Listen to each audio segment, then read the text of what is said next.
Hello again mga Marit Parikoy. Nandito tayo ngayon doon sa isang area natin.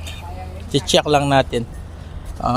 Ito yung gagayahin natin doon sa project ronda natin.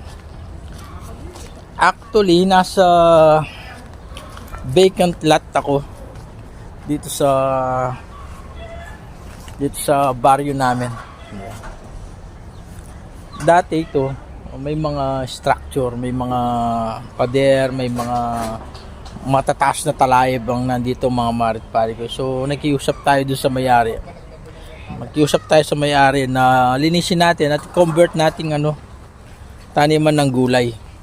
So ipapakita ko lang sa inyo, ito yung small scale natin na tinaniman natin ng gulay. At ito rin yung gagawin natin doon sa project ronda natin. Kasi nangihinayang ako, ang daming bakanting lote dito sa Pilipinas. Nakatiwangwang. Hindi ginagamit, hindi tinataniman. Hinihintay lang nilang mayroong magka-interest na event, bumili, or hinihintay lang nila na magkaroon silang pera magpagawa ng bahay. Pero yung tagalong years na nakatiwangwang yung lupa, hindi nila nakikita yun. So itutur ko lang kayo dito sa gulayan namin dito sa vacant land. Actually ito yung lote ng Salunga family. Salunga family dito sa Barangay Dolores. So minessage natin yung may-ari na nag-iusap tayo. So in return, panatiliin natin malinis yung area nila. Hindi na tumaas yung talayib. Tapos mapiprevent din yung mga iba pang klaseng mga hahas o ano pang iba na pwedeng makapaminsala sa mga tao dito sa area natin. Actually meron pang isang area bakante na nandun. Yun sana rin ang gusto kong pakiusap, at i-convert din natin ng vegetable garden. So ali kayo mga Marit Parikoy, itutur ko kayo mula dun sa gate, dun sa umpisa.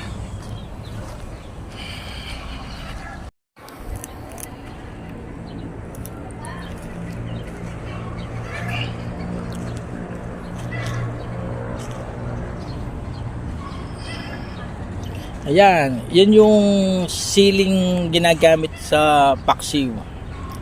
Kita nyo naman mga Marit Parikoy.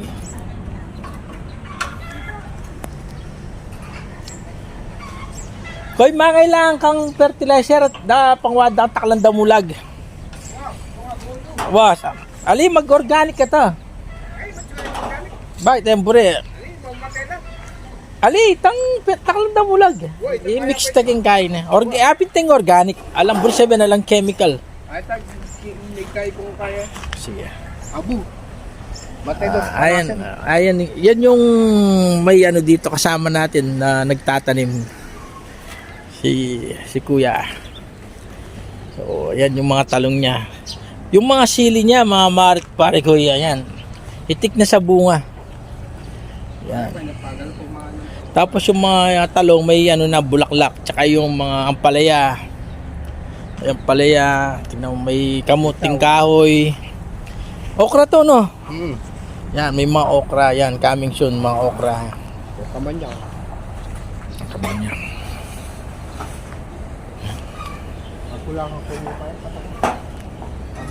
Sige. Ano tayo? May pinagkukuhanan kaming tayo ng kalabaw tsaka baka.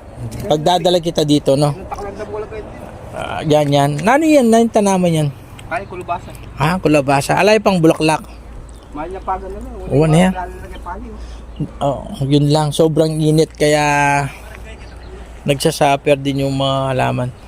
Kasi wala silang running water dito. Ano lang, deep well. Ito, sitaw. Dito. Baka na-harvest na. Na-harvest na pala yun doon. Ganun kalupit. Nakapag-harvest na sila. Ito, sitaw.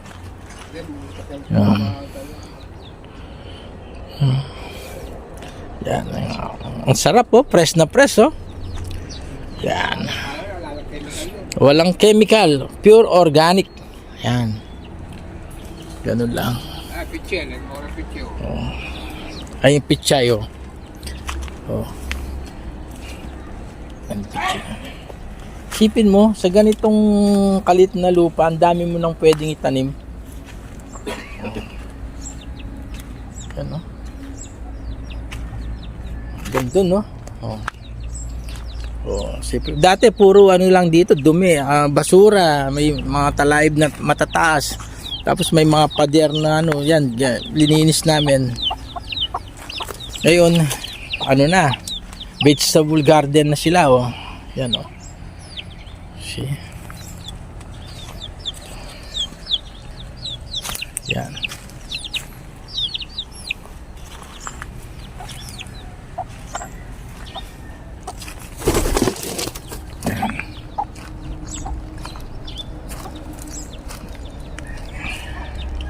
Mga kamatis, ayan, oh. Buong dami, oh. May mga palaya. Ayan.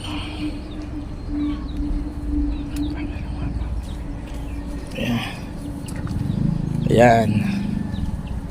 Sipin nyo kung lahat ng bakanting lote tinataniman natin, gaano karaming gulay yung naipoproduce natin.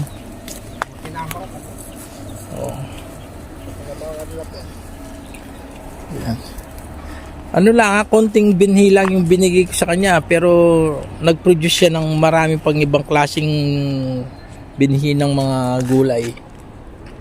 Yan, Ito makakaya ka niyang kay. Walang senas, makapunla. Oo.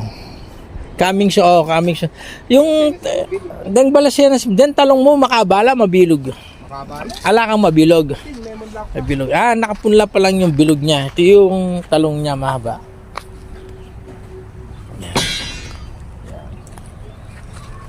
Kamuting kahoy, ang dami yan, no?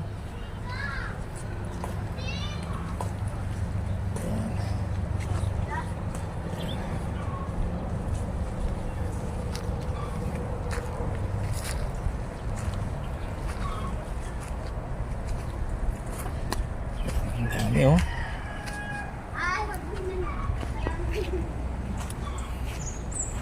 Kaya kung nakatanam kayo, hindi mo yung So, ayan mga marit pare ko. Bali, ito yung gagayain natin dun sa project ronda natin. Ayan. So, ang problema lang natin dun, tubig, kasi wala pang ano dun eh. Wala pa tayong poso at wala pa tayong running water. So, yun ang next project natin. Isipin mo kung lahat ng bakanting lote sa Pilipinas tinataniman ng ganito, siguro yung gulay mura lang, hindi ganung kamahal. Tapos yung mga tao healthy pa kasi organic. Tapos yung mga tao nagkakaroon pa ng exercise, nabibilad sila sa araw pag umaga, nagkakaroon sila ng exercise, no, hindi yung nanonood lang sila palagi ng drama. Kaya nagiging nagiging drama din yung buhay nila. Joke lang. So, ayan mga marit pare ko. Abangan niyo yung ano natin doon sa Project Ronda. Actually mga marit pare ko, nandun lang yung isang bonsai garden natin ayun.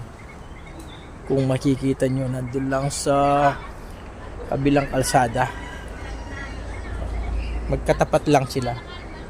Yung bonsai nandun, tapos yung mga gulay nandito. Kasi hindi lang sa pagbubonsai tayo nag-focus mga marit pare ko, pati rin sa ganitong klase mga vegetable para may makain din yung mga tao at may tulong din natin sa ibang tao na tapos sa buhay na nangangailangan ng pagkain, para at least pag tinulungan natin sila, baka maisipan din nilang tumulong in return, na mag-volunteer na mag-dilig o magbigay ng mga binhi punla. So ayan, ang gaganda ng mga sitaw, sitaw.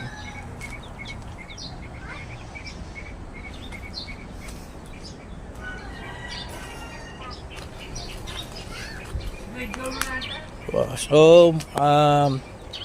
Abangan nyo yung project natin mga marit para yun dun sa project ronda natin. At huwag kalimutan ni like, share, subscribe yung channel natin. Maraming salamat. God bless. Ayun. Nalinis na. Wow.